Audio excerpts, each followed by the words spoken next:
Hey, welcome to Bears Banner. My name is Bernard Muhammad. Tonight on the broadcast, we got a special two guests sitting in tonight. We got Chuck sitting in tonight. What's up, Chuck? What's up, good people? All right. We got Keith, also known as Plank. Then right below me, when you're looking at the screen, we have Mike Quick Alton. And right in the middle at the bottom, we got Jay Beasley. Then we got Emerson Zimmy Bowie. And coming on in a few minutes is going to be Eric Armstrong. Man, let's kick it off tonight, man. We're going to have a full cast, man. I know we're going to have to do a part 2, but it's the NFL draft, man. It was unpredictable. I mean, most people draft boards probably was totally wrong, man. So, hey, let's start off from there, and then we're going to work our way into the Chicago Bears. Anybody have any commentary on how the draft went as far as the first 10 picks? I was actually pleased because, you know, it was a rumor going around that Houston wasn't going to take no quarterback. And I was like, okay, if they don't take a quarterback, they getting ready to shake up the whole draft. So with them taking C.J. Stroud, Ohio State Buckeye, I was happy. I was happy because then they kind of like fell in line. But then they threw a loop in the whole program and traded up and got Will Anderson. So Houston did their thing. And Philly did their thing as well. Okay. Anybody else about as far as the draft went? I mean, I know on Facebook and some of the other social media sites, I've seen people kind of surprised that Jalen Carter dropped. I mean, there was rumors he was going to drop, then it looked like he wasn't going to drop. Anybody disappointed about the Bears not drafting Jalen Carter? I know I'm not for a few reasons, and I know we'll delve into that a little bit later. But what I will say is I think Philadelphia, man, they really made some big time moves on draft day all around, and they kind of showing people, you know, how you build a team through the draft. You can let a Pro Bowler go for big sign for another team for big money, and then turn around and fill that spot in the draft and start it all back over again. And so I'm looking forward to really seeing how they develop those guys and integrate those vets that they also picked up from the trade. And I think they're gonna do a good job. Okay. Hey, I see one Facebook users, Zeb said not him. He said Carter would have been a bad move for the Bears. Thank you for your comment. Plank, were you about to say something? Yeah, I agree with that. First of all, everybody's in the NFL is commenting on how well the Philadelphia did. They basically are the SEC version of Right. Georgia. A lot of Georgia players. One of the things that you have to keep in mind is Georgia was, when they were running around in college, they basically ran that college town. So you had players out there that were speeding, that were getting into any number of infractions that you never heard about it because the football team was stronger than the police force. That's going to actually change in Philadelphia. You got leadership, that you got a number of veterans, and all of these guys are going to get a bit of a culture shock as soon as they start out the season. They thinking they're going to be able to get away with the same things they did in college, and this is going to be a lot of these gentlemen's welcome to the NFL moment. So I want everybody to keep your eye out on what's going to happen in Philadelphia. Okay. Hey, one story I did see, and I shared to y'all offline. I went to Detroit's press earlier this week to see why the Detroit might have passed on Carter. And one of the things that stood out was a lot of his coaches were happy to see him go. And they were not going to give their name publicly because they didn't want to hurt his draft stock. And they were saying he was a headache and hard to deal with.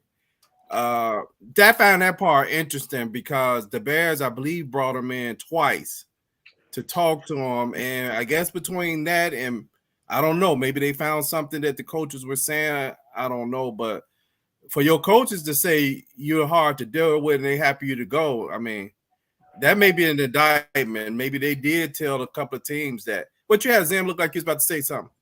Yeah, I was just going to say, you know, this particular draft has demonstrated that teams are starting to changed their playbook, so to speak. Before it was all about, what the mock draft said, who had the numbers, who was high profile, the propaganda out there on them. But it seems teams this looking at the team they try to build, these new coaches are coming from the college arena in some instances. Out of the NFL is going to more a college set. So looking at these players, they're doing much research to find the fit. I wasn't mad at Carter just because, additionally, if in the late rounds you can find those defensive players who are hungry, who have a chip on their shoulder, who drive and a better kick, ones that we've seen go early on who are getting in trouble season for the defense. Okay. Hey, Zim, you may have to get a little closer to your mic. It seemed like when you move, you kind of broke up a little bit. Okay. Kind of faded in and out. Hey, what you got quick before we kind of move through the draft to get to the Bears? Yeah, I think Philadelphia did have a great draft, but I think their biggest pickup for this offseason right now is Swift from Detroit. Absolutely. The biggest pickup that they got. It ain't gonna be Carter because they still got Riddick the Monster and all them other guys is over there. So it's not gonna be Jalen Carter was their biggest pickup. Swift is gonna be their biggest pickup because they lost Miles Sanders to Carolina. But the Bears did awesome in the draft to me because they got players. The knock on Carter was that he doesn't work hard. And Nutty, I was the biggest dude. Like, man, we got to get Carter. Even when we got the first pick, I'm like, Carter over Anderson, we boom, boom, boom. But then they showed, I text you guys the other day, and they showed that when they put Carter through the workouts, he quit. He basically quit. And when they put Wright through the workouts, he was sitting there talking about, I want some more. Let's go. Come on.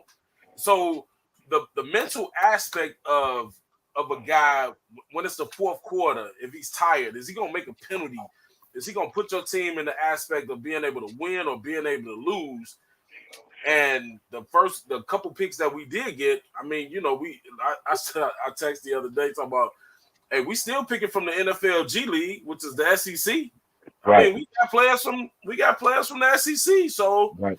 Not a bad draft. I'm overall impressed with what my man Pose was able to do. I told you I trust the process, and the process still looks sweet.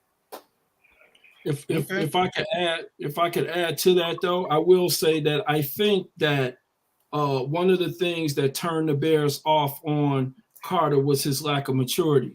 And this team is too young, and we don't have enough veterans to accept and take in someone and put them under their wing. We can't afford to have a wayward guy as a number 9 overall pick. He's going to be the face of the franchise outside of the quarterback. And I just don't think that cat is ready. I don't think he's ready. And I think we made the best decision possible by moving on past. Okay. Yeah. 100% agree. When we talk about Carter, this is a young man that was going for his first real job interview. Put that in perspective. Mm-hmm. So when you are going from college to the NFL, that's an actual job. You're changing from an amateur to a professional, and you show up with flip-flops on, smoking a blunt. That's not going to go over well. Let me spend a second or so throwing a little hate out here at Detroit. Detroit is going to be Detroit. They're going to Detroit every time they can. Every time. The was running back. In the last couple of weeks, they didn't let go of running back. They leads their team in touchdowns. Then they let go another running back, Swift, because they drafted a doggone running back. David Montgomery, I like him. Hard nose, everything. He's about to see the difference between being in Chicago and being in Detroit. He's going to be with Eminem on 8 Mile. Trying to make a movie. Hey, so let's look at the draft. And I don't know if y'all can read this, but we're going to go through the top 10 real quick. Number 1, I know we was flip-flopping on this one at one point. I thought it was going to be CJ Stroud. And the last 2 or 3 days, I did change my mind for what I was seeing. that I thought they was going to draft Bryce Young, which they did. But after that, I was wrong on every person in the top 10.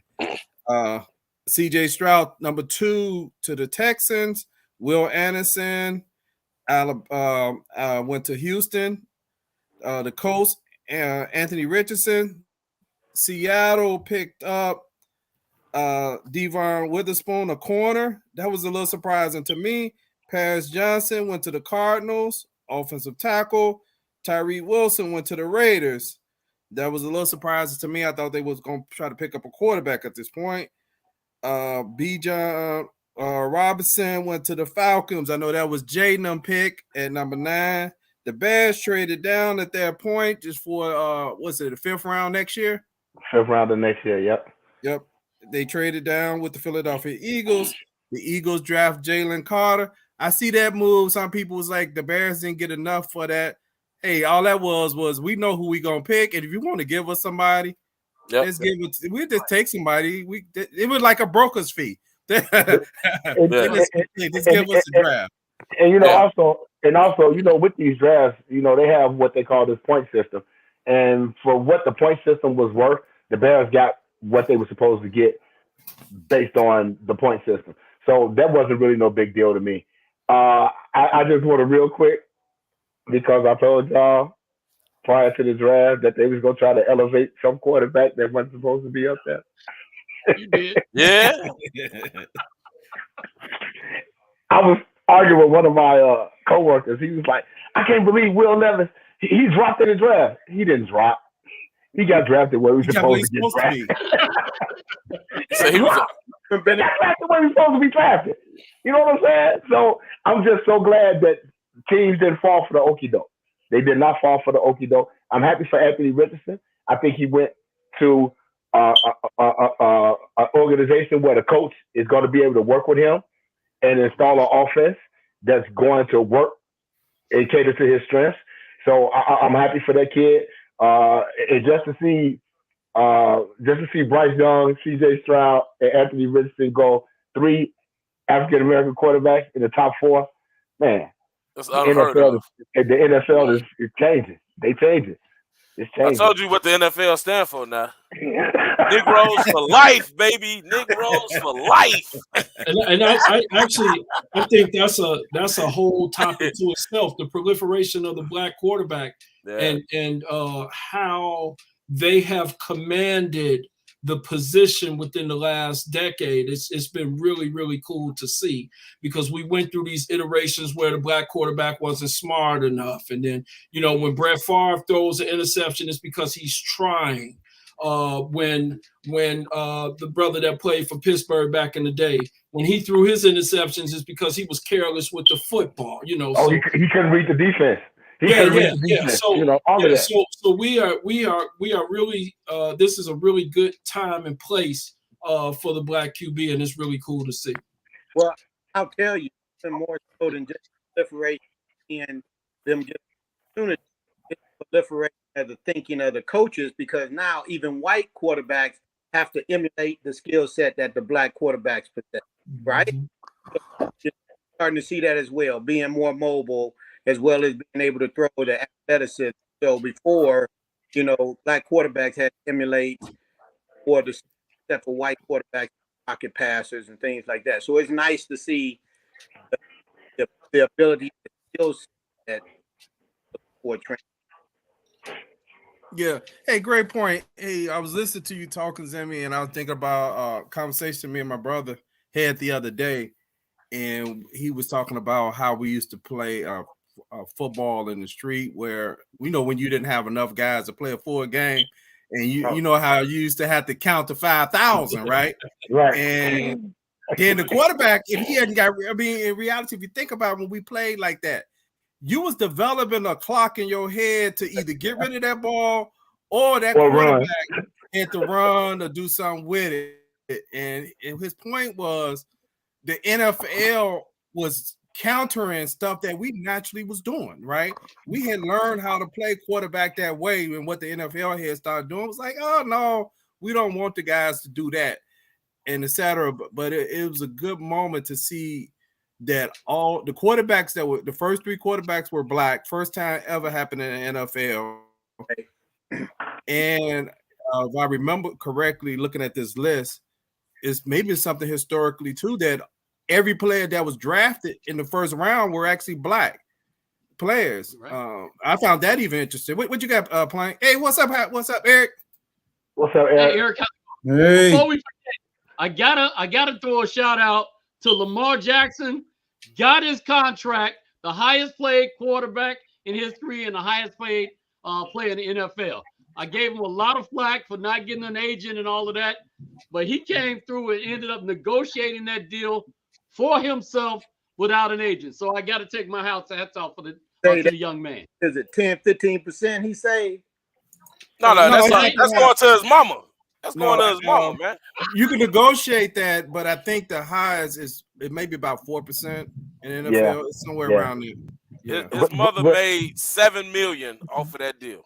But Yeah, guess what? he only ended up getting about 8 or 9 million more than what they originally offered, but he did get more. So, but with the guaranteed money was still pretty much the same in the 185 range, and that's and so that didn't change. But he negotiated it. You got to give it to him. But guess what? That's for right now. Because who up for new contracts? And we talking about the draft, but I just want to go on this. You know, who up for a new contract now? You got Justin Herbert. You got Joe Burrow. So he signed for 5 years, 260. So Joe Burrow will probably be next. He'll sign for $5 million. I mean, he'll sign for 5 years, 265. And then Herbert will sign for 5 years, 270. It's just you the flavor of the month. You the flavor. You the only highest paid player until the next guy signs the contract. Yeah, because I'm glad he got the deal done because I don't know what Houston was trying to. Not Houston. I don't know what the Ravens were trying to do initially because you was about to. If you didn't sign him, you was about to have the worst quarterback in the division. Right. You know, because whoever you got was going to be the worst quarterback if you didn't keep Lamar Jackson, and he was going to be an unhappy camper playing on a franchise tag. So. I'm happy he was able to get it done. He got it done the way he wanted done. But I will say this, and there's not no hate or shade against him. When you negotiating legal contracts, I would encourage people to get a attorney or somebody with legal advice because they're not easy to do. And sometimes you can save yourself headaches. I just think about an example. I tried to sell my house. People sell their house all the time without an agent. But guess what? It was difficult as heck.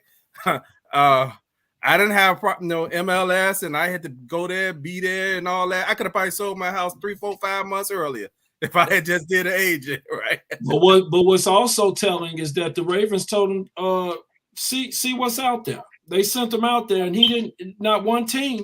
He didn't talk to one team. Yeah, for a lot of reasons. But it's telling because he didn't have representation, and a lot of these teams just don't want to. They're not going to deal with that. And the other thing, which is a larger conversation and discussion, though, is that I don't think a lot of teams believe that he will win a Super Bowl. I think he will sell tickets. I think he will get you to the playoffs. I think he will win games. But I don't think his style of play will win a Super Bowl. Or his style of play has longevity. And so I do agree with you to a great extent in the comments you made. The thing about Lamar also, with that lack of longevity, because, I mean, if he continues to run like he does, you know, he's within the next 1 to 3 years, you know, he may have a catastrophic injury. But the other thing was the length at this point in time for quarterbacks. Great time for him to be out there as well. With the draft picks and the moves and man, you know, I just kind of came out recognizing that Baltimore was going to match anything out there. Okay. It just really. I'm sorry. Go ahead, Eric, because you just coming in the show. Go ahead. I don't know if you want to say something. Go ahead. Oh, I mean, I'm listening. I'm catching up, but sorry I'm late, everybody. Love y'all. The chatter on the Facebook page has been amazing for the last couple of weeks. It's been hilarious. But I think to the point somebody was just making was the fact that think about this. outside of Mark Andrews and just recently, That's what I was just getting ready to say. I was just getting ready to say that. there's been nobody Right there. here. I was just getting ready to say that. You know, and so now this year, I was talking to my buddy of mine is in our cohort, my cohort for my program, and I said, think about what Lamar has this year. Beckham, Zay Flowers, who had to do everything in Boston College. Mark Andrews, who he already has a rapport with, okay, and then Bateman is pretty much your number 3 receiver. Because I think Flowers is better than Bateman, and so this is what and then he still got that back. I don't know, they have different offensive coordinators, so we'll see how it goes. But he may not the threat of him to run is one thing, but the fact that he has all these receivers now, you got Antonio Brown crazy, but talking about he come out of retirement to come play for the Ravens now. Okay, and so because they know Lamar has options, and with those options, it's gonna be terror on defense to think if you turn your back and you want to play one of these guys, man, Lamar can take off on you. He's gonna give you 3 years ago, Lamar, and you don't want that. It's gonna be interesting. Yeah, that division got real. I was just getting ready to say, and guess what? They got him some weapons now. For the first time, he's under center. He has weapons. I was just getting ready to say that. But yeah, absolutely. Okay. Hey, let's move to the Bears. Okay. The Bears. This is just a quick glimpse of the Bears picks for we got what's that? 1, 2, 3, 4, 10. What's that? 7 picks or 8 10. picks? 7. We got Okay, Bears got 10 picks 10 picks in this draft. And let's go look at the first pick, which is Darnell Wright. First round pick, 10th overall, 333 pounds, 6'5", offensive right now. Look like he's playing what, right tackle? Yep. Dog. What's y'all opinions on Darnell Wright? Dog. I'm going. I'm excited about this young man because he's gotten better every year. He's competed in the SEC, which is always a tough division. He's a right tackle. Most of the time, people are looking to draft only left tackles, and then lesser play ends up turning you into a right tackle. This year, already a right tackle for the Bears, so he fits in a very necessary spot.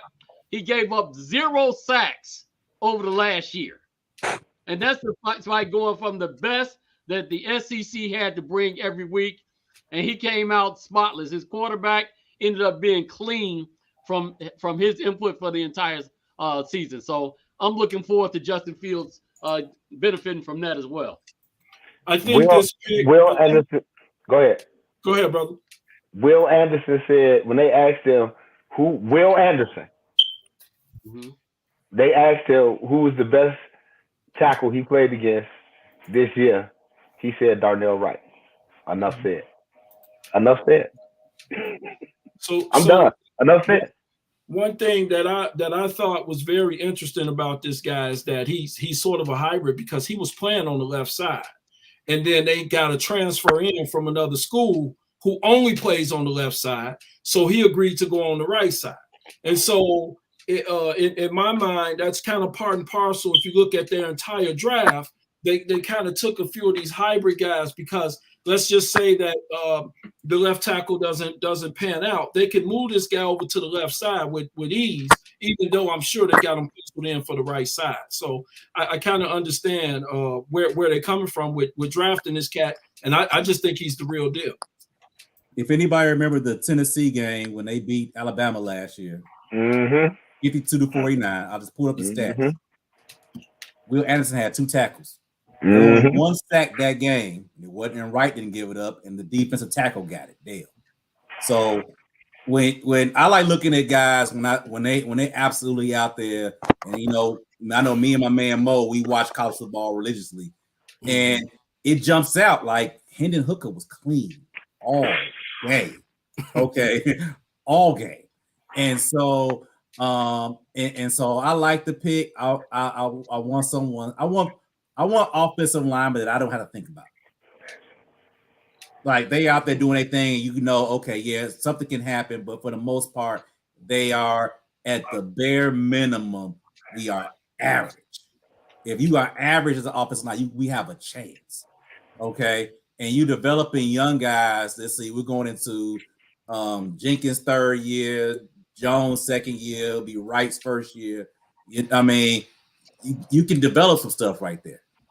So I hope we get the chance to really work together this offseason and hopefully we don't have any injuries and we can see these guys really gel. I got something real quick here. Here's what I got. When you go into the draft and they start showing highlights of the players that's being drafted, I don't want to see what you did against Eastern Tennessee. Right. I don't want to see what you did against. I don't want to see Coastal Carolina. I don't want to see Central Florida. Right. 79 Street State. Yeah, if you are from the SEC, I want to see Bama. I want to see Georgia. Yeah, LSU. And when they put those highlights up of Darnell Wright, hey, man, listen. That is a grown-ass man. And he's played against pros his entire career, and he's given up no sacks. And when you look at him and you look at the film on this guy, he is nasty. He's a nice, nasty, light-skinned dude, right? if the Bears decide to put Tevin Jenkins next to that guy, that's what I said. We could run the ball forever. That's what I said. You got one nasty light-skinned guy and you got one nasty white-skinned guy. I mean, it'll be nasty on that one side. And the guy can play both. He can play left and right tackle. So, again, another great move by Poles. I'm sorry. Go ahead. I'm sorry. Back to the show. And then it's one of those things where somebody was like, well, good. Maybe they'll move him to left tackle. No. We did that experiment. This dude is a pure right tackle. You had Braxton Jones, who I said was the best draft pick the Bears had last year. He played every snap last year at left tackle. He can only get better and stronger. So now you solidified your tackles, at least for the next 3 or 4 years. Let it play out and let it gel. And I'm like, quick, if you're going to leave Tevin Jenkins and right there on the right side, the Bears led the league in rushing last year. Let's not forget that. So as bad as the offensive line people talk about they were in pass pro. But the Bears did lead the league in rushing last year. And I feel like with a year under their belt, they can only get better. They signed the right guard from Tennessee. So they're going to move Jenkins to the left side and probably put Cody Whitehair at center where he belongs. And I think that's your 5. Okay. Hey, let me get to a couple of comments for some Facebook users. I got Mark Chan. What's up, Mark? He said, Mark said the line is solid. They just need to mesh. Braxton Jones, Tevin Jenkins, Nate Davis, and Darnell Wright, all pro potential. What we got? We got Mo Man. What Mo Man said? Was that Mo Man? No, this Mark. We have anything else out there? Some other stuff about that. So hey, we end up losing quick. Hey, I don't think the Bears draft a lineman this high since Jimbo Covert. Yeah. Right. Yeah, so that was in the early 80s, and that's when the Bears was actually 83. Probably last time the Bears did a rebuild like this. 82. I think it was 81, 82. Yeah, because the Bears really have not did no rebuilds. They always have been kind of like operating out of putting pieces in place. Putting pieces together. We're close enough to we won 7 games last year.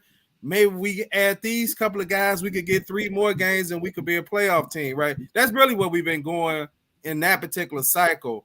But going back to 82 is where he became the first piece of the Bears rebuilding that team.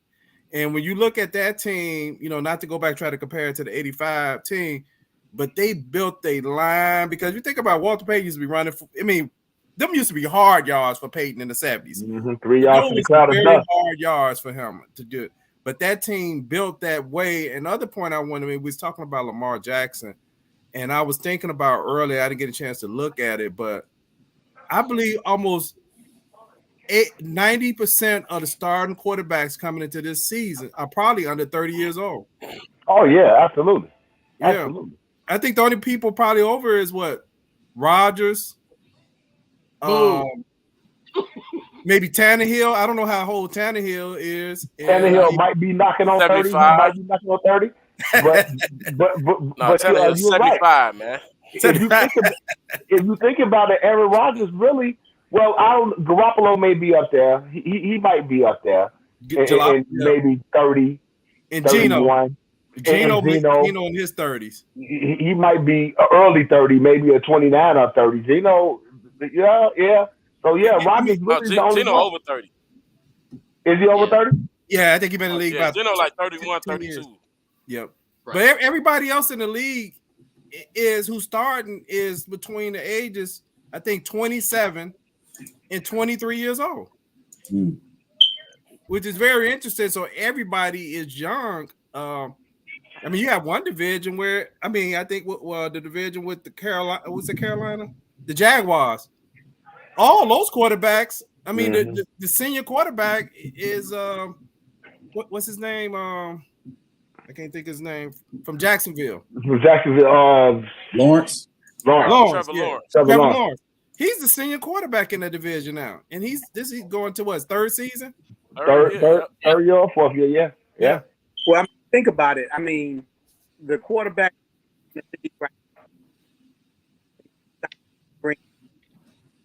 You fading in and out, Zim. I said, just think about it. The quarterbacks you have right now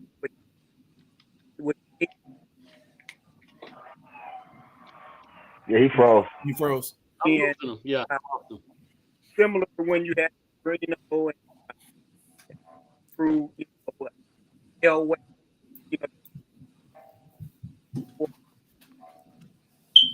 But now you have a number of them. My Patrick Mahomes, I got to put it out there. That's my dude, and Jalen Hurts now that are bringing in a new era, and it's exciting to see what the league's going to do. Okay. Okay, he's 32, huh? Okay, 32. Yeah. Geno Smith, 32. Hey, I gotta go back. I gotta go back real quick to this Philadelphia Eagles thing. Just 1 second.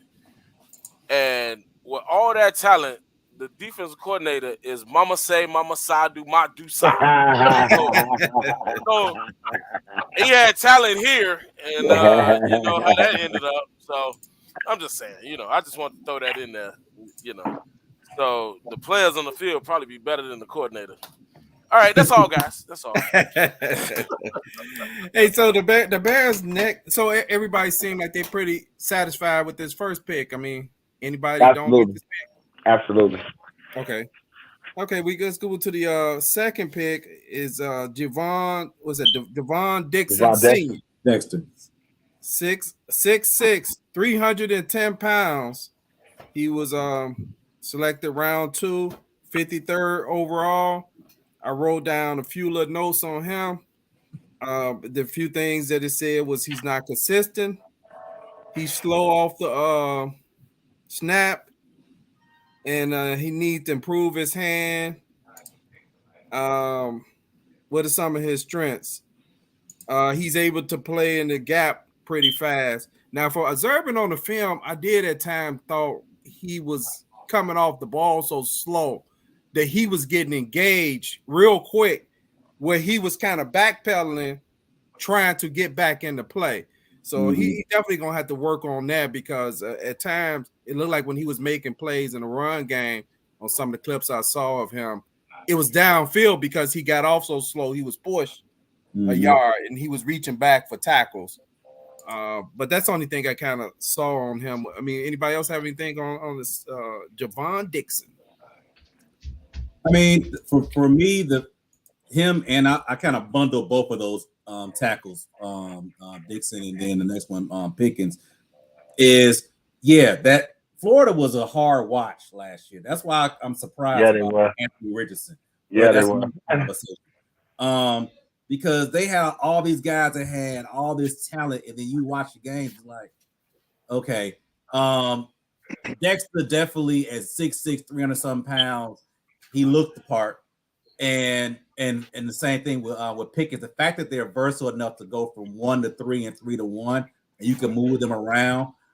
And then also where they were ranked as far as defensive tackles. When Keanu Benton went off the board, you almost had to. I think with the right amount of motivation, I mean, he's getting paid now, so let's see. I did not like the pick. Because I knew that after him and then after Pickens from South Carolina, it was going to get real slim on a defensive tackle front. Because once we did not take Carter at 9, then it was like, okay, we're going to look real slim. And so the fact that he's not coming in because he's not going to be the starter unless he proves it. You know, they signed those other guys and say, okay, beat out, Billings, beat out Jones. Get in there and see if you can do it. And so if he can do that with the amount of potential that we have, we got something. If he can't, then we have a rotational piece. At worst, then we jacked up and we're going to sign somebody. But the fact that he can go from one technique, 3 technique, 3 technique is big. That's big. That versatility jumps out of it. Yeah, they had him in a lot of fine technique though down in Florida though, because he was playing 2 gap. He was responsible for 2 gaps. But I will say that what I think, and we'll speak to this larger in a little bit, but I think the entire draft was about drafting people with a skill set, things you can't teach, right? Right. Because when it gets down to the technical, where to place your hands, where to place your feet, to increase your ability to anticipate the ball snap and those things, you can coach that, right? But you can't coach speed, size, agility, athleticism, read. There are things in those deep nuances that you cannot coach. So everything that I read says, yeah, he needs a little work, just like the other guy. But I think that the coaching staff believes that if we can get a certain group of people with a certain skill set, that we'll be able to match that skill set against our hits principle and then codify that into a cohesive defense. So I'm very interested to see what will happen with this guy. Okay. Hey, I'd like to thank everybody who's watching us tonight on Facebook and YouTube. Please hit the subscribe button at the bottom. We're talking about the Bears draft picks. Hey, Emerson Zim, what you got? Go ahead. Okay. It got you on mute. I can see it on my side. Yeah, I said I was standing in bed. Okay. Mm-hmm. Okay. Hey, I'm gonna put a link out there of any of the people in the audience. We're giving people from the audience about 1 minute or so. If you'd like to come online, I'm putting the link out there for you to come online. We're doing something a little different tonight. Hold on, let me put it right here on the screen so you can see it on the screen.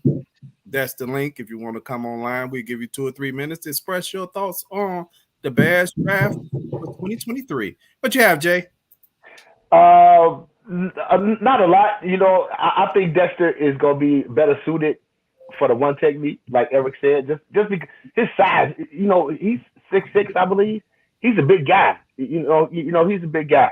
I'm more interested in Pickens to see what he can do. I think he might be, and I ain't ready to say it yet, he might be the starter at the 3 technique. I think he's that good. So we're gonna see what's happening. We're gonna see what happens. But outside of that, I really don't have nothing on Dexter. Okay. So what you got, Plank? Yeah, as far as Dexter, actually Dexter and Zach Pickens, they said the same thing. They had the same narrative that both of them weren't used correctly in the defense that they were playing in college. So we can only watch and see if the Bears are able to coach them up and use them in a better path. But that I thought that was strange that was the narrative that came out. But we'll get an opportunity to watch and see. Okay. Hey, the only thing I had to say about Pickens, I think it's a good pick. The negative I had about Pickens, and it was just observation. I'm like Eric and Mo Man and Jay who watch college football and have a lot of games. I just kind of went through some film the last few days. With Pickens, it seemed like to me, he's 6'4", 291. He moves almost like he's 350. he seemed to move really slow, right? But 291, that's not that. You know, we see some 291 guys really that can move. To me, he kind of moved a little slow to be just, to be 291 and 6'4". So that was my observation on him because he seemed to like not be in shape in some of the games. I don't know, but that's kind of what I thought I observed, that he was moving slow because he looked like he just wasn't in good game shape. I think during the season he was playing at, so you probably slower. Okay. So, hey, Plank, who the video you got first? Tyler Scott. Yeah, boy. Tyler Scott. Okay, let's skip down to Tyler Scott. Let me bring the video. The one thing I want y'all to watch in this video is what I'm bringing up. Is I like Tyler Scott. I really do. I like him. I think he's going to be explosive. I just want him to get with Darnell Mooney and his first purchase to be a jugs machine. His first purchase should be a jugs machine. Because if you look at his film, all of his catches are body catches. That's what I thought, yeah. In the NFL, body catches don't equate reception. You got to be able to pluck the ball out of the air with your hands. And that's my explosive. Speed kills, and the dude got speed. But you got to be able to pluck the ball with your hands, and he's a body catcher. Okay. Hey, El Ray, who's watching out on Facebook, El Ray said, he pointed to me, he said, Nard, when you have two gap responsibility, you play slower. Thanks for the information, El Ray. You ready? Yep. Yeah. More and more now with all the RPOs in the college game. This is Tyler Scott, and Scott on his first touch, able to take it past the 10, first and goal. Ivan Pace, pass rush specialist. Look for him on third down to be blitzing all over the place trying to harass Desmond Ridder. Ritter's first pass is a deep shot. He's got Tyler Scott, and he's into open space. First throw of the year for Desmond Ridder. Touchdown, Bearcats, 81 yards. He reminds me a lot of T.Y. Hilton. That's who he reminds me of. Who had the sack earlier on the drive. Into the field side here. And a clean pocket for Desmond Ridder. And Tyler Scott with another big play inside the red zone. First down, Cincinnati. But every catch he makes is a body catch. Here if they want to make this a game. Turnover on their last play on the field. And a shot to the end zone for Ridder. Touchdown, Tyler Scott. Quick change, quick touchdown. Alec Pierce goes in motion. He's got 5 catches tonight, 60 yards and a touchdown. Ritter's going to go to the other side of the field. That's a completion. Tyler Scott loose inside the 10. I think that's why he got drafted. That play right there. It's not illegal to tackle this dude, man. What? He gets back there, running back this week as well. His yak ability is off the chart. Ritter's going to take a shot. See, that's single. That's nobody. That's nobody back. That's zero coverage. He ain't nobody back there. He gonna kill them 1-on-1. But my biggest concern with him is his hands. That's my biggest concern. And not only that, rifles to the see that Tyler Scott. That's a body catch. Every catch is a body catch. And I looked at Chad Reuter, who was one of the draft analysts. That was the same thing he said. He was like, he needs to improve his hand. Ritter with time to the end zone. Body catch. Touchdown. Bearcat. Yeah, I think that's pretty good for a young man. So that's just one thing that I wanted to point out. I like him. Speed kills, and y'all can see he has speed.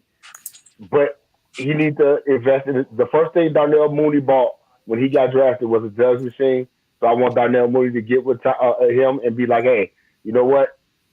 Come on, let's get you the jugs machine so you could use your hands to catch the football. But I think he's going to be a very big contributor to the Bears offense.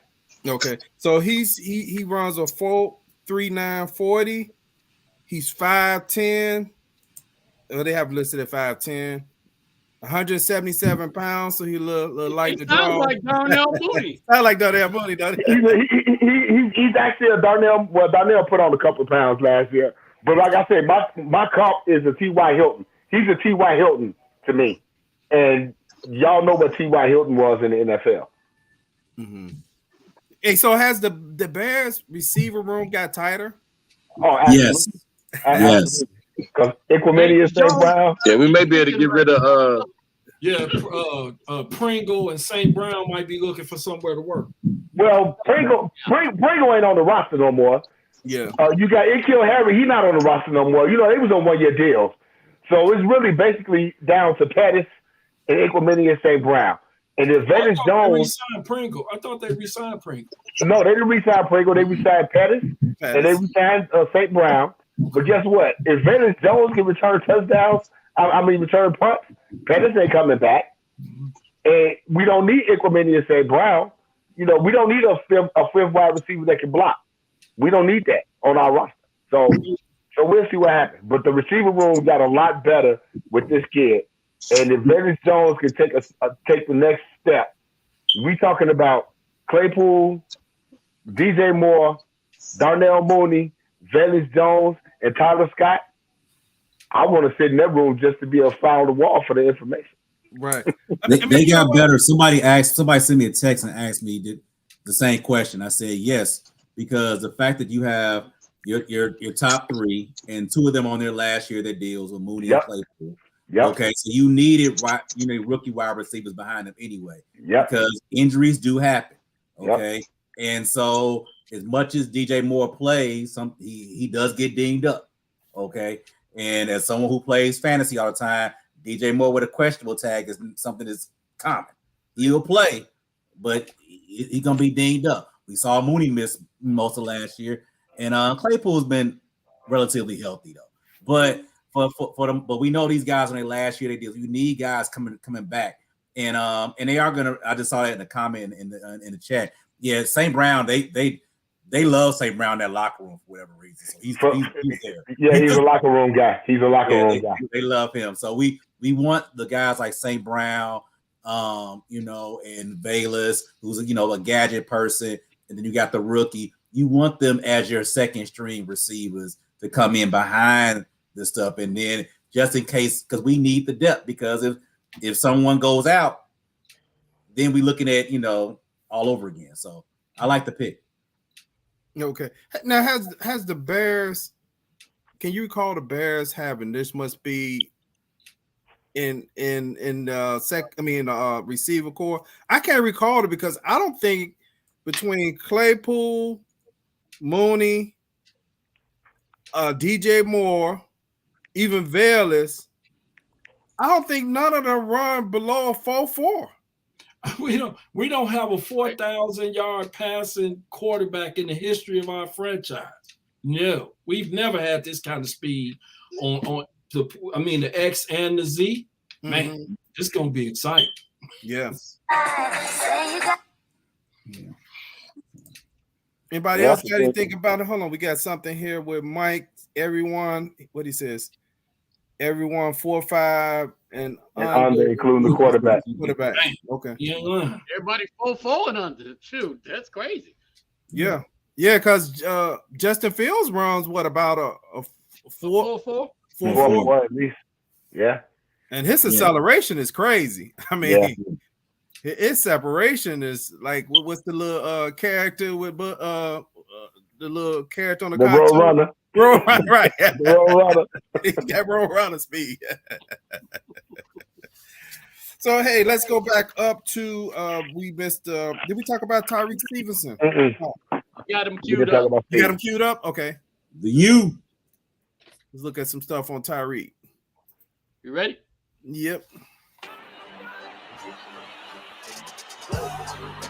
Nice.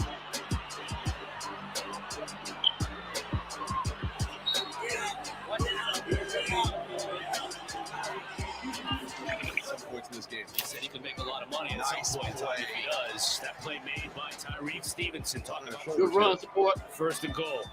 Low snap. Tries to get it to Brownlee. That's a tough play. And it's picked off. What is that? 4.45? I think I got him down as 4.45. In his face, that one deflected away. 6 foot, 198 pounds.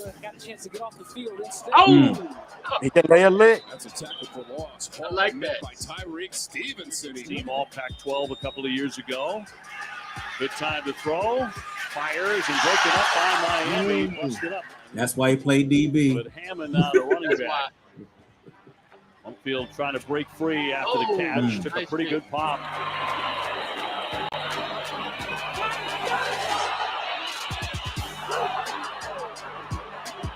Let's get to Alabama, ain't it?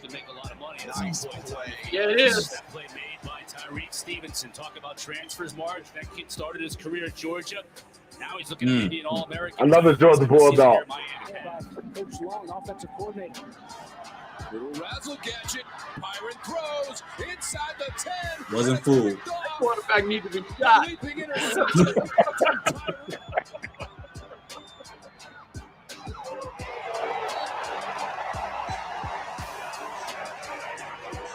I like him better than Bill Dorr already. Consecutive 3 and outs to start the second half. Stevenson. Makes off a tackler. To midfield and beyond. Did he used to be a running back or something in high school? When he those picks, he runs like a running back. Kind of looks like. Yeah, I initially when they made the pick, I wasn't happy because I was looking at the board, just seeing that what cornerbacks was actually still available. But then when I read his profile, and again, repeating myself, what Poles did was he drafted for scheme, and this kid fits the Eberflus scheme, and that's what I like about him. He's a big corner, and like I said at the beginning of the show, I think he may challenge to start opposite of Jaden Johnson on the other side. Okay. When I did, go ahead. Violent. No, go right ahead, Eric. Sorry. When I was doing my mock drafts, and he kept popping. He kept popping up. And so I started looking more into him and everything. And I'm not gonna lie, I have an affinity for the youth, even though they've been down for almost a decade, but or more.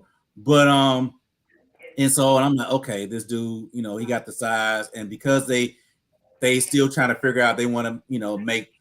I know what they want to do with Gordon. They want to have Gordon like like Jalen Ramsey. Mm-hmm. He's kind of like that star nickel back that can kind of do a little bit of everything. And so Stevenson kept popping up, and I kept looking. I was like, so I was really happy with the pick and everything because I knew we needed to add another cornerback to really split up. That unit back there is tight. If they stay injury, they stay healthy. Yeah, that's our best unit. Yeah, I agree. Okay. What do you think, Plank? I know you watch the cornerbacks real heavily. Well, he looks like a dog, but we're gonna have to wait to see what he does against NFL caliber players. Everybody looks pretty good on their film. I'm waiting to see what he does for the actual Bears. So I'm gonna hold out. I'm gonna have some reservations on my critique until I actually see what he does in camp. Okay. Hey, I have a few comments here. I was gonna try to bring them up on the screen, but I'm having a little difficult bringing them up on the screen. Some people shared some comments from the Bears Banner Facebook group. Send a shout out to the Bears Banner Facebook group. Monsters of the Midway and Chicago Bears Atlanta Club. I believe that's the name of the group. Lavelle Jones says he like Poles. Poles is empowering his coaches, and he acknowledged it more.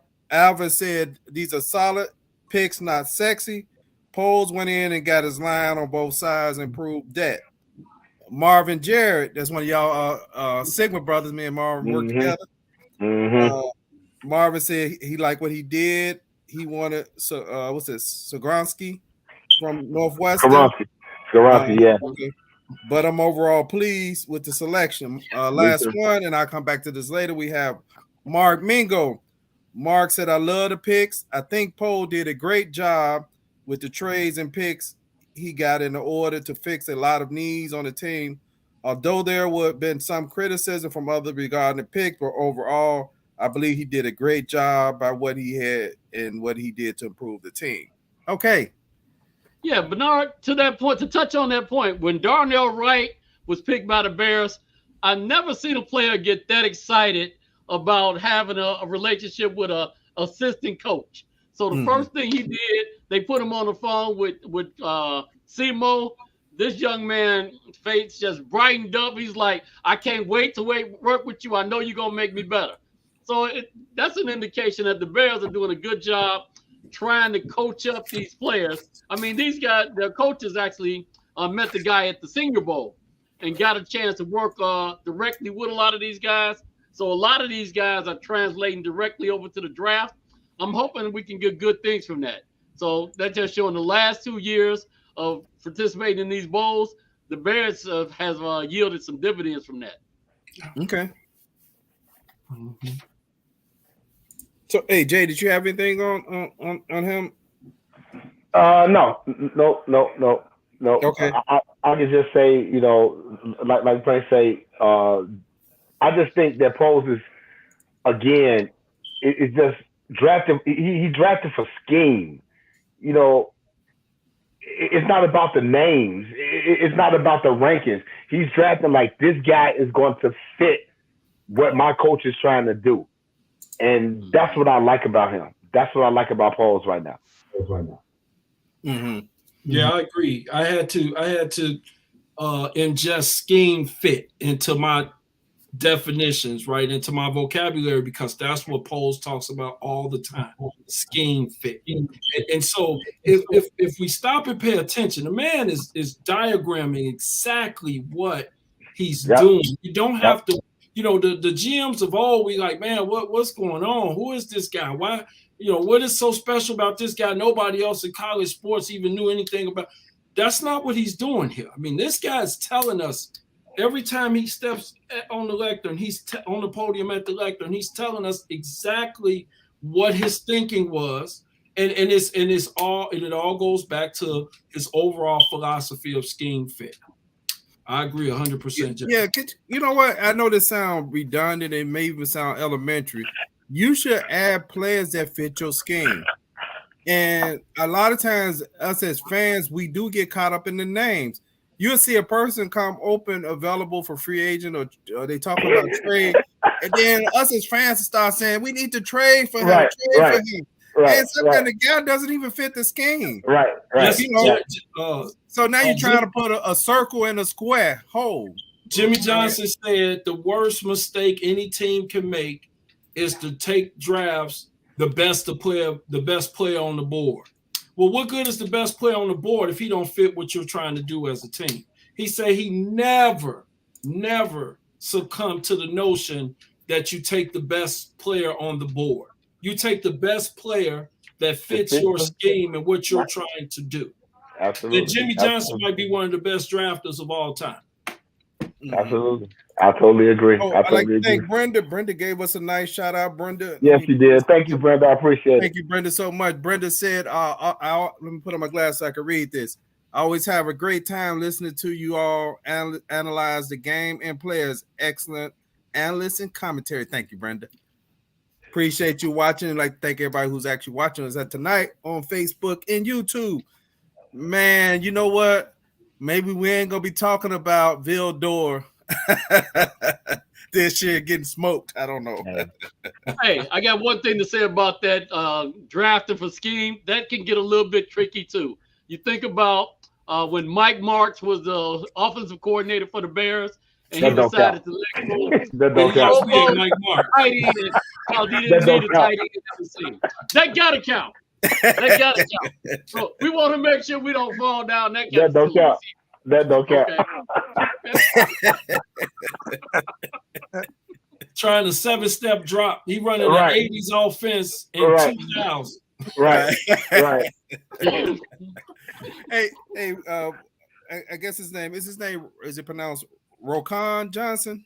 Is that how it's pronounced? Or is it Roschon? Okay. Roschon, yeah. Roschon Johnson. We'll have tape on him, do we? Guess what? That's our pass pro running back. That's our pass pro running back. I'm telling y'all right now. Because guess what? I've always said that Khalil Herbert, he's bad at pass pro. He's very bad at pass pro. They just drafted our pass pro running back. This guy's going to be an integral part of the Bears offense just because he's a pass pro running back. Yeah, one of the things I saw someone runs say pretty about hard, Johnson when he was playing behind Bijan Robinson is that this dude was already like a pro. He was a backup, and they were like, he's like a pro. And so when we drafted, I was like, yeah, we don't necessarily need. However, I like it because anytime you saw him, it was like he came in, did what he had to do, and there's not a lot of tread on the tires because he's been backing up Mr. Robinson for years, driving his Lamborghinis. And you didn't see Bomani Jones talking about NIL deals. Go look up HBO and see what they said about Bijan. He got a deal with Lamborghini while he was in college. That's another conversation. But Rashad, the other thing is to Jay's point, we got Travis Homer, and that's his thing. But Travis Homer always gets hurt. He's always hurt. Travis Homer was drafted out of the U to do something, and he stayed hurt. Can't stay on the field. He can't stay on the field. Hurt. So now he's great at pass protection. He's a great third down back. He knows that. He knows that's his thing. He can't stay healthy. But guess what? Even if he can't stay healthy, he can teach Mr. Johnson what he knows. I'm with it. Okay, man, that running back room it got pretty damn good. They got pretty damn tight. Yeah. Because you signed Dante, and that's the thing. Khalil Herbert, I believe, it's his third year. His third year. Yeah. It's his third year, and then you got Deontay Foreman. They only signed him for a year. Yeah. So you need to get a running back. I think Travis Homer did sign a 2-year deal, if I'm not mistaken. So drafting a running back makes sense. It wasn't the one, of course, I wanted, the sexy fit. It wasn't the one I wanted, which I knew that wasn't going to happen anyway. But I actually liked the pick. And when I watched his highlights, and I did watch him a couple of times last year when he spelled Bijan Robinson, I like what I saw. And like I said, a pass protecting running back is what we need. Okay. Hey, we got somebody on YouTube. Hey, Andre, thanks for your comment. Andre at the Talking Smack. He said Detroit's gonna be busting y'all for the next decade. Man, y'all drafted a running back. Y'all drafted a running back in the first round, man. Cut it out. Y'all secondary is so bad, and y'all passed up secondary players and drafted Jahmyr Gibbs. Yeah, talk to me when the season starts. Make sure you come back when the season starts. Hey, get out of here. Ain't that the only team ever to go 0-16? Twice. Okay, what are we talking about? You acting like you won something because y'all won more games than you lost for the first time. For the first time in a long time. Right. Hey, you know what was funny last year? Man, that last game they played, they were so excited. And then finally Jared Goff said, hey, we didn't make the playoff though. Right. Y'all eliminated the Packers, but y'all still didn't make the playoffs. Yeah. So I mean, I was confused by it because of the way they was acting. I was like, man, did they make the playoff or something? So I had to look it up before he said it because I was confused. Because to me, they was excited like they had. But they had 2 picks in the first round. Yeah. And look who they drafted. Is that actually helping your team? Really? Now, the Hendon Hooker pick, I like that. I like the Hendon Hooker pick. I think Hendon Hooker was actually the best quarterback in this draft had he not got hurt. He was the best quarterback in this draft. But look who Detroit picked with 2 picks in the first round. Jack Campbell. Y'all picked Jahmyr Gibbs and Jack Campbell, linebacker from the University of Iowa. Are you kidding me? Jack Campbell should have been second round at best. At best.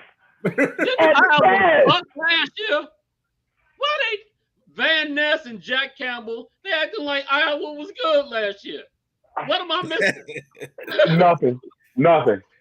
Hey, Mike Patterson said last year basically was a Super Bowl year for Detroit. Yes, it was. That's okay. They're gonna fall back to reality this season coming up. So it is what it is. Imagine if what they would be saying if they were good. All I'm gonna say is Jack Campbell and Jameer Gibbs. That's all I'm gonna say. Enough said. I ain't gotta say no more. That's what y'all did with y'all first picks in the first round, and now y'all got 4 players suspended for gambling. So y'all already short. Yeah. Y'all already short. Hey, I got a comment from El Ray that he sent earlier. He's Errol Tasker, coach of, I believe he's coaching at South Shore. He said they feel every need except edge rusher. However, I give them an A for what they walked away with. Did they not feel edge rusher? Do y'all think that? What y'all think they're gonna do about edge rusher? I think they're gonna wait. I think they're gonna wait until you got supposed June 30 cuts. I think they're gonna wait. I see a lot of people jumping on the Chase Young bandwagon. We're not trying to. Unless he get cut, we're not trying to make no trade for him. You keeping all your draft capital. We're not finna be a Ryan Pace and jump the gun. I think Chase Young has potential, but he's injury prone, so we don't need to make no trade for him. I think we need to stand pat and see what happened with the post June 30 cuts and see what happens. Okay. And you know, it's always gonna be some player. I think I lost somebody, didn't I? I know I lost Quick. People, Chuck and Chuck. Oh, Chuck and Quick. Yeah, I do know that there's always gonna be some player who just won't out. He just gonna want out. I don't want to play for this team no more. Trade me. That's gonna happen sometime this summer. So I believe Poe's gonna be able to make that pick up somebody if he desires to. And I believe Chicago is gonna be a destination that players in the league gonna be excited about, thinking about coming here. You know, I mean, it's gonna be a good market, and it's players in the league that admire Justin Fields. I mean, even the guys they drafted. I mean, if you listen to what some of these guys were saying, and you know, to me, it didn't sound like they was blowing smoke. They were like, man, I'm excited about playing with Justin Fields, and the way they talked about him. And some of them probably, you know, some of them might have saw him maybe 2 years ago or whatever it was, 2.5 years ago when he was in college. But Chicago is definitely going to be a destination. Hey, what you got, Eric? Oh, I wasn't saying anything. Oh, okay. That was me. I'm just waiting for y'all to get up. This is my man Noah Sewell. Oh, let's move to him, Noah Sewell. No, but for real, but the edge rusher, and I said it multiple times on the page. I really wanted my man from Northwestern. I can't pronounce it. I did too. Double A. Right. Double A. I wanted him to. Because of the fact because I saw some things that the negatives was that he's a tweener, you know, be inside outside. I like inside outside defensive line. Okay. And the fact that the man ran a 4.49 at 280 pounds. And I'm like, I'm like, come on. And then we traded the pick in the 4th round, and then he went like 4 or 5 picks before the R's in the 4th, and I was like, and he slid a long way. I was surprised because I think he was number 1. I think he was the best available. Yes. Starting in the 3rd round. Starting the 3rd round. Starting the 3rd round, he was the best available. Right. I'm like, okay. I'm like, why is he sitting there? Then the Bears traded with the Saints, and then I'm like, okay, are the Saints gonna take him? And then they didn't take him. I'm just still watching the ticker, and he's still available. And I'm like, wow. But that's what I wanted. I wanted double A from Northwestern because he played defensive end, but the combine shot him into maybe playing defensive tackle, the 3 technique, because of his speed and because of his size. I really wanted him, but I forgot where he wound up going, but somebody told us the Colts got him. They took him to Indianapolis. So the Colts got him, and it. I was like, look, if they had gotten thanks, Mike Ade, if they got Ade and Sewell, I would have. Mike Parsons just said Ade, yeah. I would look, man. Look, I haven't been to a Bears game since I was an Andy Frank usher. Oh my God! Okay, but I'm gonna have to put you on the list, Eric. I'm gonna have to put you on the list. Put me on. But I really want that kid. And then and like there's times when you watch a game And I didn't watch a whole lot of Northwestern because they just so, and like when I watch Northwestern, I'll see, okay, Evan Hull, and then you heard about Scron, so you watch a little bit of that. But I'm like, who is this dude? Yeah. African kid out here killing. Like even he didn't get the sack, it was hard. Disruptive. He was disruptive on every play. And I was like, he was making people pay to line up against him. And I'm like, we could have used that. Yeah, I agree. But it is what it is. I still like the draft though. Okay, so hey, let me pull up some of these draft picks again. Put it in front of us. I think we talked about. Oh, we didn't talk about Noah, right? No. Anybody on Noah? Terrell? Eric been waiting for him, so. That's what Eric been waiting for. Okay. Man, go for it, Eric. That's that dude. I say this all the time.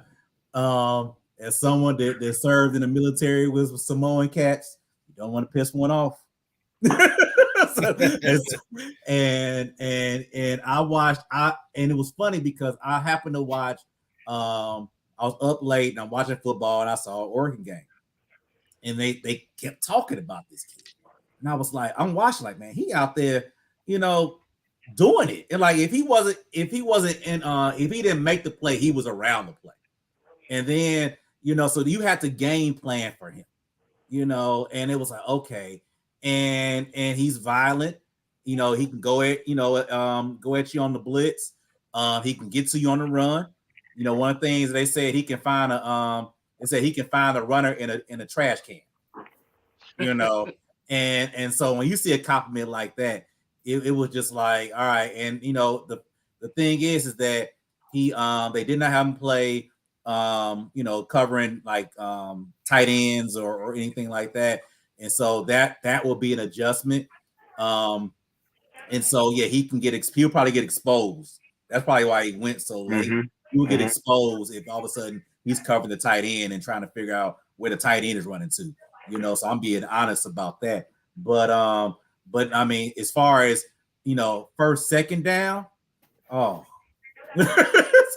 he can just beeline to whoever got the ball as far as the running back or go for the quarterback, and I truly think he would be excited. At the minimum, our special teams between him and Roshan Johnson just got better. Okay. Yeah, he's the old school people. He's the old school linebacker. Yes. He's not, now these hybrid linebackers that you have now, like the Urlachers and all these guys that come out, that can cover sideline to sideline. He's not that. He's a downhill, smash mouth, old school linebacker. And that's what I like about it. If you watch the tape, like Eric said, he's around the ball every play. He's disruptive when he blitzes. He's in the backfield. So I like that pick too. I like the pick. Okay. Hey, so here's something that these were some needs I had before the draft. On offense, I had left guard, right tackle, center, tight end, running back, receiver. On defense, I had defensive tackle, pass rusher, and corner. Hey, Zan, what you think about that? Did we meet some of those needs, or they still out there? No, I think we improved greatly with the defensive backs, corners, and things like that. I'm very hopeful. With the one kid that we picked up, the first corner, I like his highlight, Tyreek. I like his play. Remind me of them days of old when I used to be out there on that gridiron. So you got to pass the torch at some points. I'm gonna pass the torch, but I think we're looking pretty good. We're looking pretty solid back there. So much better than we have in the past. So I think we're gonna be all right. Okay. I just go back. We were talking about Noah Sewell, and I like him. He's solid, old school linebacker. However, that puts him in a situation of just particular downs, because you have to have the skill set today to be able to help with these tight ends. Everybody's looking for the next Gronk. Everybody's scheme is going to that athletic, tall tight end with hands. So that is going to limit him moving forward to some degree. I can help you now. Okay. But I think we addressed everything. Except center and defensive end. I know Keith, me and you was on the same playing field when we was talking about that center from Minnesota. I know you can probably call his name better than I can. And then there was another. Michael. Go ahead. Yeah, John Michael Smith. John and Michael Joe Smith. I was looking for the Bears to take one of those guys. Yep. We let both of them get away, so I hope it don't come back to bite us. I don't think we picked up a center. I was actually looking at Luke Whippler from Ohio State as well. So as centers right now, we got Cody and Patrick. So I'm a little scared right there. They might have to call Mustapha back or something. We got Doug Kramer too. I was gonna say Doug Kramer is also a center, although he got hurt. He got hurt at the end of last year, right? Didn't he get hurt at the end of last year? He never played. He got hurt at the beginning of last year. Okay. So we got that in play as well. So but in my head, if it was me, I would just want to move Cody Whitehair, I believe, who's in the last year of his contract, if I'm not mistaken. He's in the last year of his contract. Put him at center. Let him dog it out. We beat him up for his last year, and then we move on. So, hey, real quick, I got a couple of fans evaluations. I'll be right back to you, Plank. We got Daryl Blakely says fans want instant gratification, so the sexy pick and top free agents satisfy the masses. And he said, remember, patience is a virtue. So when building a franchise legacy, enjoy the years to come. Poles has checked the boxes while keeping his eyes on the prize. Justin Fields, chemistry and development. Then we had William Harrison. What's up, Q? He said, "B overall, like the draft picks we addressed, didn't buy." I'm kind of drumming on that. We need to get a veteran edge rusher. And then we have a long comment for Durrell. Durrell is overseas. Durrell put, I love this draft. The Bears addressed the needs at D tackle, at corner, at linebacker, running back, receiver, and safety. Okay. Before we get away, I wanted to make sure that I had a shout out for Travis Bell, defensive tackle from Kennesaw State. HBCU. He comes from an HBCU from Georgia, from Justin Holmes' hometown. So I'm glad to see he's drafted by the Bears. I don't know how well he's going to do, but I'm always looking for us to expand our paradigm and look out for brothers from the HBCU if we can.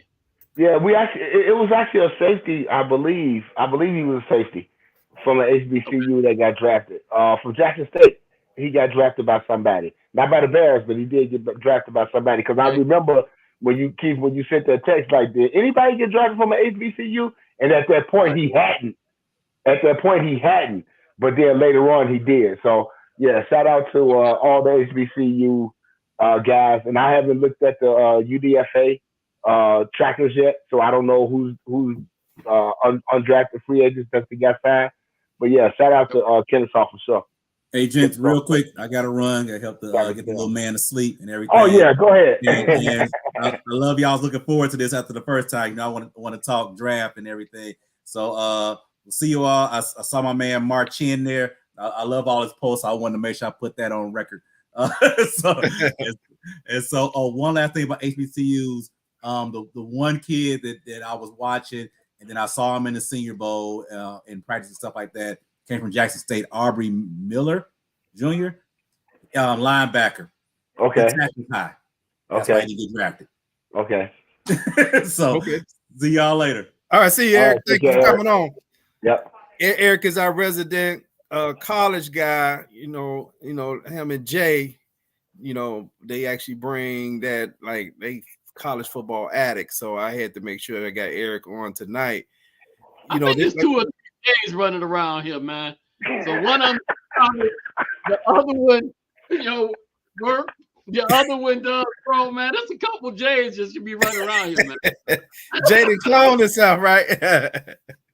Jay clone. Hey.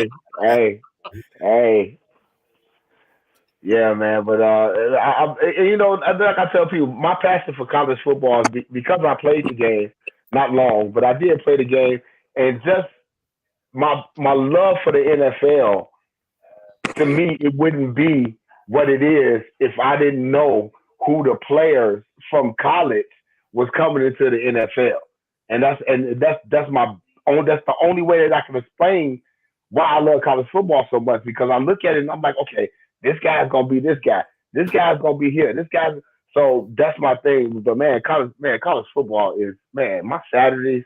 I swear to God, whenever I reach a goal in my life in my career while I'm about to have Saturday and Sunday off, my wife's gonna hate me because I'm gonna be on the couch all day Saturday watching college football. It's the greatest game in the world, man. It's the greatest. Yeah. Hey, I'm gonna try to wrap up in the next 2 or 3 minutes on Bears Banner. Thanking everybody who watching us, who hung in there with tonight. I know we're a little long tonight, but we had a lot to discuss. What was it, 11 players? 10. And they picked up another 8 in free agents. Free agency, yeah. So basically 19 players. We get to some of those players as we move along once we start getting into like camp and stuff like that. Yeah, rookie OTA, rookie mini camp is what, next week or week after next, something like that. So yeah, it's time. It's time. The ball is rolling. You plan to go watch some of the camp? Say it again. Are you going to go watch some of the camps? Oh yeah, I always try to do that. Yeah, absolutely. Great job. Hey, like I said, let me go back to one of our earlier statements when we opened up the show. This draft was a little bit unusual.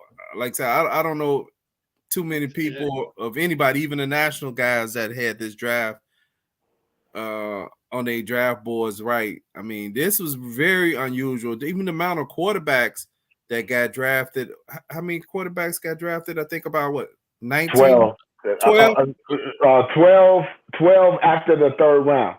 So it was a total, I want to say 17 or 18 quarterbacks drafted this year, which is unprecedented. That is actually unheard of. Yeah. But it's a quarterback-driven league now. You know, as much as I hate that term, it's true. It's a quarterback-driven league, man. And everybody's trying to find that next Tom Brady. Everybody's trying to find the next Tom Brady. What's the kid from San Francisco? Brock Purdy. Yeah, they're trying to find that kid now. There you go. Mr. Irrelevant from last year. Brock Purdy. Everybody's trying to find that guy. So, you know, and it's funny how, you know, the accolades that you have as a college quarterback and the quote unquote, the disrespect that you get going into the draft. Like Spencer Bennett from Georgia. He's a 2-time national championship quarterback. He wasn't even thought about in the first 3 or 4 rounds. Because it's just like, well, you're a college quarterback. Yeah, you was on a good team. That's what you did. You know, he wasn't even in the conversation with Anthony Richardson, who hadn't won anything. Right. It's all about potential. You know what I'm saying? Tim Tebow, A.J. McCarron, and Matt Reiner. How did those 2-time national champions turn out in the pros? Hey, you throwing out some names. How about the Christian Ponders of the world and the Hackenbergs and all these guys? So, yeah, I mean, you know, it is what it is. Yeah, and he's about, what, 26 years old or something? Who's Spencer Bennett? Yeah. Yeah, so, man, that's kind of tough because if you think about it, if you was actually putting some stock and you think it take almost 3 years for a quarterback to kind of figure it out, he's almost 30 at saying that you think he's going to be your starter. And now at 29 years old, right, you're trying to decide if you're going to pick up the 4th or 5th year option, right? The guy that's 31. Going back to Georgia, that's why it was disappointing to see this guy that was a team leader that went through all that turmoil that ended up right after the second national championship showing up drunk on the public street and having to get arrested. that says a whole lot about the culture at the university. Yeah. Absolutely. Absolutely. So hey, anybody else got I'm anything like else before we close? the brother didn't drink. I'm sorry. I'm not.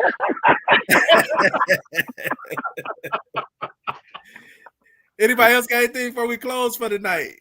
No, I ain't got nothing. We got to pick this up in a week or so when we decide about when we talk about the rookie mini camp and like we said, the UDFAs and you know it's a lot going on. I mean, football season, the NFL season has started. You know, this was the draft was baby steps and all that, but now the NFL season has started because it's going to be swift moving. We finna have people cut. You finna have people sign. So yeah, this is the time. This is the time, and for NFL fans, this is exciting. At least for me, it's an exciting time. Okay. Yeah. No, great job, guys. It's good seeing you, brothers. Oh yeah, good seeing you, Zim. Good seeing you. Yeah. Hey, so thank everybody from tuning in tonight. So until next time, peace. Peace.